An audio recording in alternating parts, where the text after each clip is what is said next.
Assalomu alaykum mega. Sizlarga aytganim 100 yıldan aksiya yo'qmi deyna.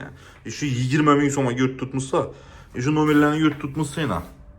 Nomerlar dum ko'p. Mana. Nomerni bahası yana misol ko'ring 100 ming so'mlik nomer.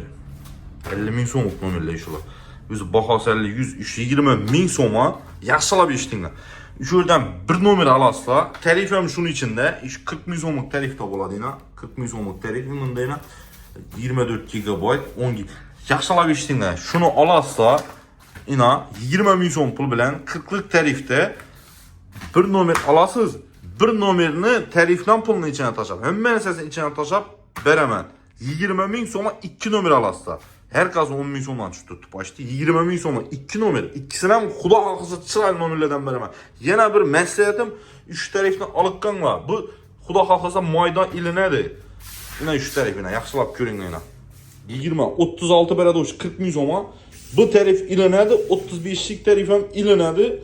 Xudo xohlasa 35, 25 GB beradi. Shuni endi maydan keyin 5 GB beradi. Maslahatim oliqqanlar, nomer amajak qo'yilgan ham tarqatinglar. Nomer olib qolsin, sababi 40 ming so'mga 36 GB, 35 ming so'mga 25 GB beradigan tariflar xudo xohlasa o'zgaradigan gap bo'lmaydi. Shu nomerlar 20 ming so'mga 20 ming so'mga 2 nomer beraman. 100 yoldan şu aprel ayının oxirida xudo xohlasa, o'sha bugun 27, 28, 29, bugun 28, 29, 30'u xudo xohlasa kelsa 20 ming so'm pul bersa 2 nomer beraman.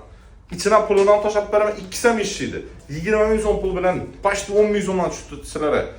Shoshilganlar 3 oyning oxirigacha lekin aytaman lekin kelsangiz уже qolmasa xafa bo'lishman yo'q lekin. Tariflar ham aytdim, tariflar o'zgaradi. 3 oyda olgan 3 tarifda ketaveradi. O'zgarmaydi. Hamma sog'lom servis yozda kutamiz. Aprelning oxirigacha.